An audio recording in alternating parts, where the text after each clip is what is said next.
Ahoj, ja vás vítam pri dnešnom novom videu a tentokrát to bude video recept na tieto sladké šišky.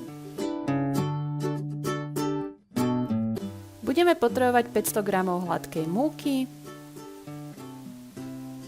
40 g práškového cukru, 250 až 400 ml mlieka, 1 vajíčko plus 3 žltka,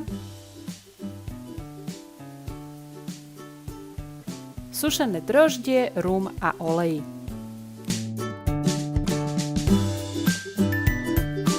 K múke si prisypeme sušené droždie a práškový cukor a všetko dobre spolu premiešame. Ďalej si pridáme žltka, vajíčko, 4 lyžice rumu a 4 lyžice oleja.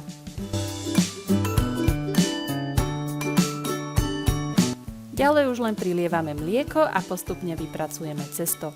Ja som si ho ako vždy najskôr prepracovala v miske a ďalej poriadne premiesila na pracovnej ploche.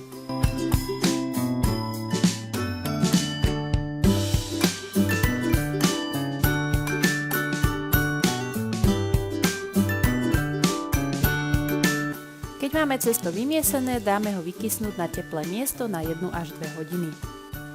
Po vykysnutí si cesto rozvaľkáme na pomučnenej ploche a vykrajujeme z neho kovovým kolieskom alebo pohárikom rovnaké šišky, kto má aké veľké rád.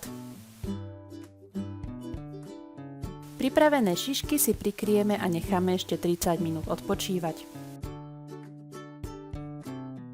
Následne si uprostred každej šišky spravíme otvor.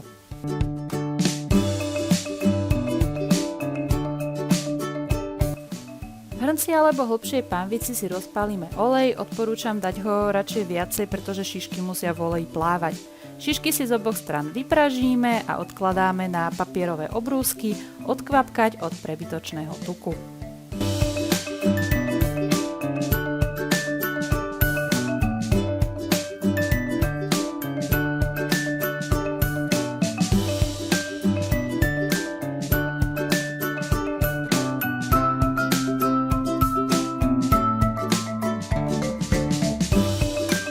Vypražené šišky necháme trošku vychladnúť a môžeme podávať.